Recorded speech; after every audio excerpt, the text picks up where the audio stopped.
pupunta po kami sa kanila, sir, murang inaabot po namin, sir. Pupunta ka ng umaga doon, sir, abutin ka pa ng hapon po. Zero po siya natatakot sa bitag o kahit sinong tulfo. Walang tulfo-tulfo. Pag untog-untogin ang mga ulo namin pareho. Kayo po pa, sir, natatakot sa sinasabi na wala po siyang kinakatakutan kahit saan daw aabot, sir. So, kumpirmahin po sa agency, sir, kung sinabi ba talaga nila yung ganun. Pag nakita mo ako, di ako nagbibiro. Takot ako sa'yo, look me in the eye. Kinig ka. Please welcome us. Bibisita kami sa'yo. Abangan!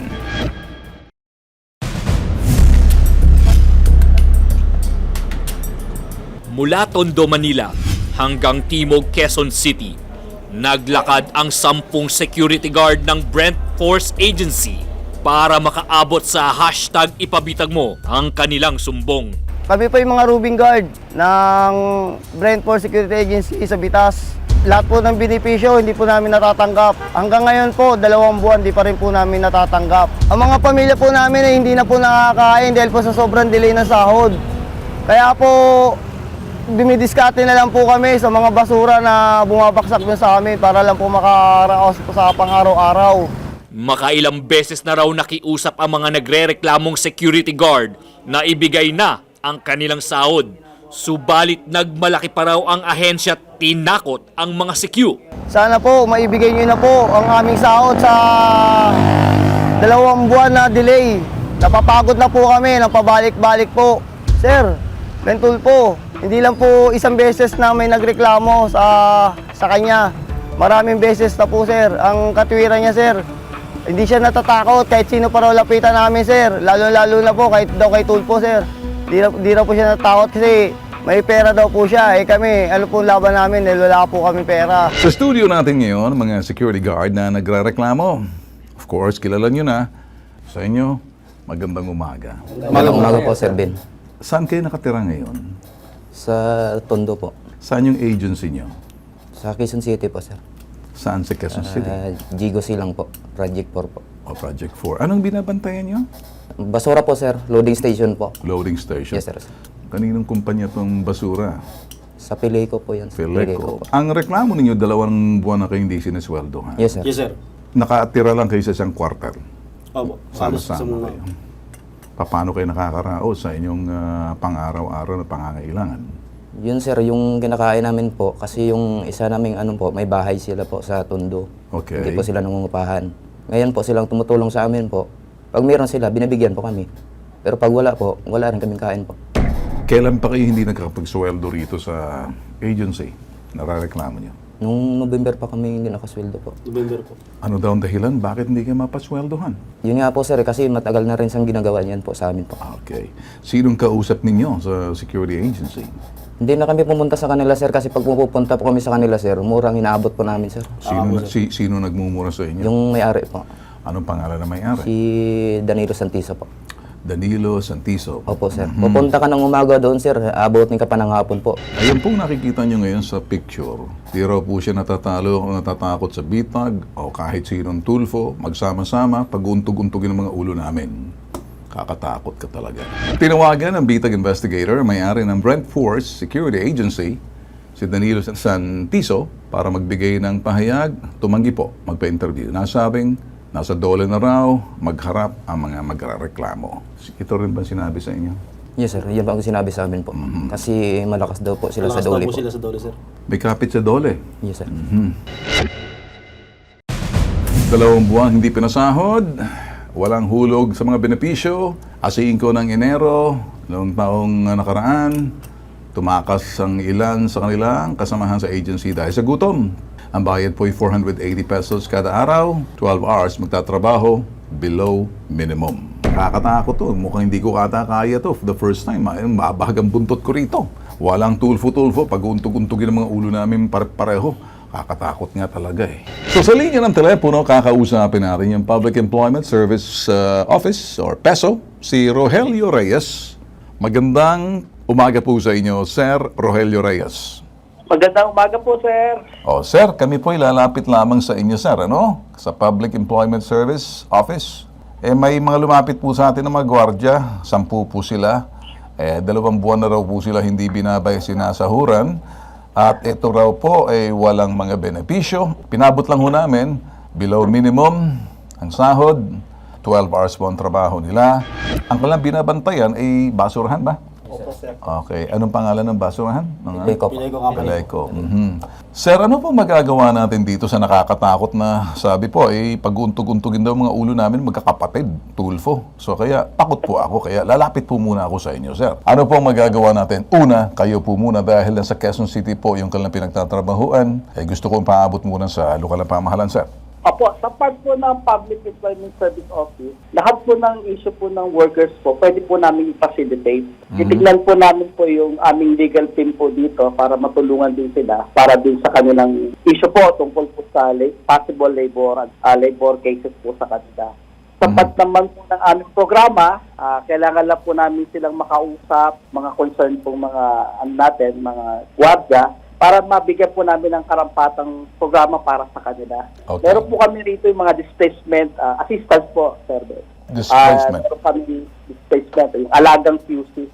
Alagang Meron QC. po alagang QC program. Ito po yung habang biktima po ng mga displacement o may mga issues, habang naghahanap sila ng kanilang trabaho. Allowance po sila sa amin makukuha Okay. na through electronic payment po na 500 per week Per for week. 8 weeks po. Okay. Isang intervention po siya. Okay. At hinahanapan din po natin sila ng mga programa po through DOLE. Kami po dito sa Quezon City po, malusog yung aming relation sa aming field officer po ng DOLE at field office po si Sir Martin Gihinto po. Pwede po natin silang ma-assist kung ano pa po yung mga programa po habang inaayos nila yung case po nila dyan. Maka-transition po sila, sir. Alright. Una sa lahat, sir, kami po ay nagpapasalamat po sa inyo sa dahilan na may programa pala ang Quezon City, ang lokal na pamahalaan, doon po sa nagbibigay ng ayuda or assistance, alagang Quezon City Displacement Program. Pero sir, parang ang dating po sa inyo, displacement, tutulong, legal assistance, ang lokal na pamahalaan kasi sir, yung agency po sa Quezon City, sila'y taga-Tondo. Ako yung nililinaw ko lang, sir. Sabay mabibigyan ng ayuda na sa dahilan hindi naman po sila residente po ng Quezon City. Paano po yan, sir? Opo. Sa part naman po ng Quezon City po, yung atin pong assistance po pag workers, ina-assist po talaga natin sila hanggang doon po sa kaya po ng program. Okay. Kung hindi po sila mag-qualify sa kanilang residency, hinahanapan po namin sila ng iba pong services natin. Alright. Yung alagang QC po para sa displaced workers po natin, yun nga lang po, QC po siya. Okay. Pero pwede po namin gawa ng intake po yan, hahanapan po namin ano po yung corresponding po. Okay. Kasi usapin po ng worker yan at Quezon Okay. City po yung Okay. employer, Yes. i-work out po natin kung paano po, sir. O siguro sir, ganito na lang. Naintindihan ko, sakaling hindi po sila residente ng QC sa Maynila dahil ang kanilang employer sa Quezon City, dito po kumukuha ng lisensya sa ating business permit and licensing office. Yes, sir. Tama sir, hindi ho ba? Tama, sir. Opo, tama, sir. Dito po natin medyo mamasahiin ng konti kasi takot na takot po ako sir kasi baka first time, Apo, sir. ngayon lang po ako nakaramdam ng takot sa kay Danilo Santiso, Danilo Postizo, Santiso. Akala ko sa Danilo Postizo. Okay. Ngayon, takot po ako, sir. Ang ganda-ganda ng brace niya, sir. Kaya akala ko Postizo. Totoo to, ipin to. Totoo to, may brace, hindi ba? Kasi kung minsan may Postizo na ng brace. Tayo na nakakaalam. Maingay. Okay, sir. So, dahil tutulungan po natin sila, sir, siguro, sir, ako'y kakatok sa inyong tanggapan sa tulong po ng aming investigator. Pupunta po sa inyong business permit and licensing office para mabisita po siguro yung tanggapan una, sir. Kung ako po'y mawalang galang lang, magsasuggest. At pagkatapos, sir, pagdating po roon, bibisitahin, kakausapin, kasi ang kalang business permit nasa Quezon City. Tama po, sir? Quezon City po. Opo. At dahil Let's nasa Quezon coordinate City din po, hindi ba dapat good standing po? Wala pong nagrereklamo mga empleyado, may nagrereklamo po. Yan po, the first agency, bibisitahin, sasamahan po namin sila, at makamayan ko man ng medyo mainit na pagkamay dito kay Postizo, kay Santiso, okay? Para naman makilala dahil takot po ako, sir. Pag-uumpog-umpogin daw ulo namin mga Tulfo. Ay siguro sir, ako'y mauna po kayo sa likod nyo ako. Ano? Pakikumusta niyo lang po ako kay Mayor Joy Belmonte, sir. Ha? Makakarating, Sir Ben. Maraming salamat po, sir. Apa. Kita mo, takot ako eh. Alam mo, Danilo Pustiso, Santiso, magpupustiso ka pag nakaharap kita. Hindi ako nagbibiro. Yung brace mo na yan, tanggalin mo, kasi matutuluyan ka. Baka mawala yung mga ipin mo na yan. Sayang yung good smile mo na yan. baka iiyak ka. Baka maihi kasi yung lawlaw at butas-butas na mapapanghing karsunsilyo. Ganyan ako pag natakot. Kita nyo? Kaya huwag niyo ang takutin. Kasi pag natakot ako, iba eh. Nanginginig ako. At nasasabi ko, tayo lang nakakaalam. Do not watch, cover your eyes, and listen. Okay ba sa'yo? Yun, gusto ko tumatawa kayo. Isang bagay lang po, mga security agency, magpasahod kayo ng tama. Kasi pag nakaabot yan sa SOSYA, iimbestigahan kayo sa labor. Meron tayong patakaran, yung minimum wage. Kapag hindi nyo sinunod, mawawala na kayo ng lisensya sa City Hall, mawawalan pa kayo ng lisensya sa SOSYA. Yung agency ninyong security agency na dapat binigyan kayo para makakuha ng gwardya, mahihirapan kayo. Sa linya ng telepono, ito naman, si Major Randy Velarde. Magandang umaga po sa inyo, Major, sir. Magandang umaga po, sir, at sa lahat po na nakikinig ng programa nyo. Salamat, sir, sa pagtanggap ng aming tawag, sir. Tayo po'y live sa IBC 13, sa aming YouTube channel po namin, sa Bitag Official, sa mga Facebook pages po ng una, sa IBC 13, live po tayo. At doon po Opo, sa mga pages po. Luzon, Visayas, Mindanao, nationwide, worldwide, napapanood po tayo, sir. Ano pong magagawa ng SOSYA kapag ang isang agency hindi po nagbayad ng tamang pasahod below minimum? Alam naman po, sir, minimum wage is minimum wage. Batas po yan, sir. Tama? Opo, sir, yes po. Ano pang magagawa ninyo rito, sir, sa Brent Force Security Agency, sir? Bali po, sir, pag pumunta po dito, sir, yung mga guards natin, sir, at mag-file na po siya ng formal complaint. Okay. Ipapatawag din po natin, sir, yung security agency, sir, para maliwanagan po tayo, sir, kung ano po yung reklamo po, sir, ng ating gwardiya. Sakaling napatunayan nyo, sir, patapos ipatawag, sakaling, sir, nagmatigas po siya, hindi siya sasabihin, walang Major Velarde. Kaya pakialam ko dyan. Sir, paano pag nagtigas? Kung gusto mo, isampa sa labor na lang. Sir, anong gagawin nyo? Siyempre, sir, under po sila ng SOSYA.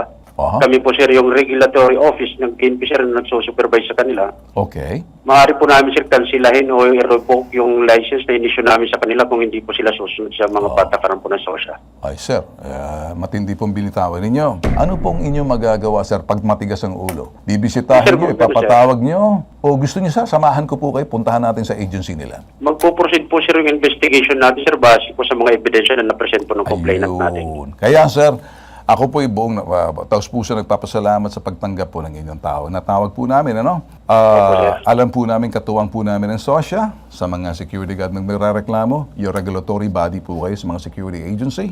Alam ko po, mag-iimbestiga rin kayo. Bagamat ito'y nasa labor, iba naman yung sa labor, iba naman po yung lisensya, iba po yung lokal na pamahalan. May lisensya sila sa, sa Quezon City, at iba po yung sa inyo, lisensya sa security agency. At sa labor naman, may batas po tayo, sir. Ang daming nilabag.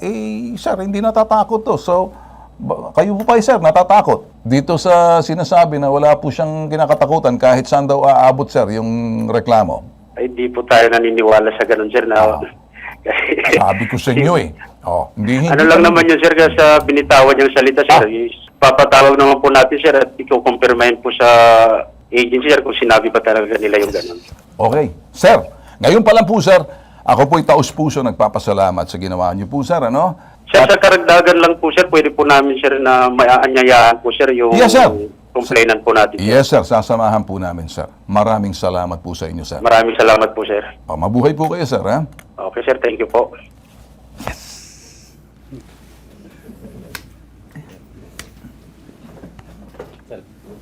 Okay ba sa inyo? Okay, sir. Please, ma'am.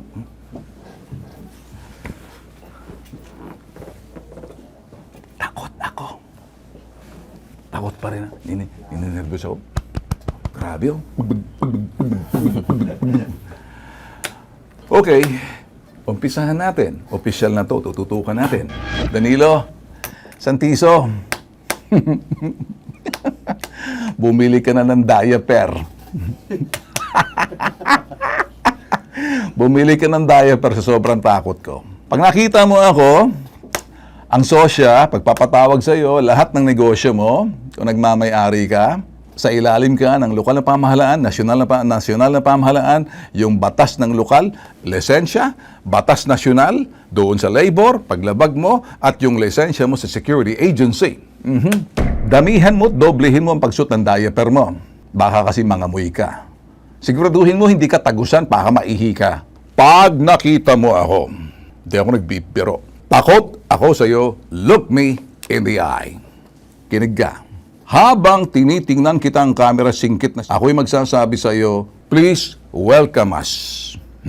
Kakatok kami ng maganda sa iyo. Pero takot ako. Please lang, wag mo na kaming takutin. Pero bibisita kami sa iyo.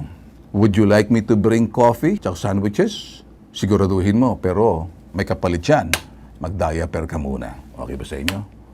Abangan! Ito po ang nag-iisang pambansang sumbungan. Hindi pa tayo tapos. May sisilaw ako eh.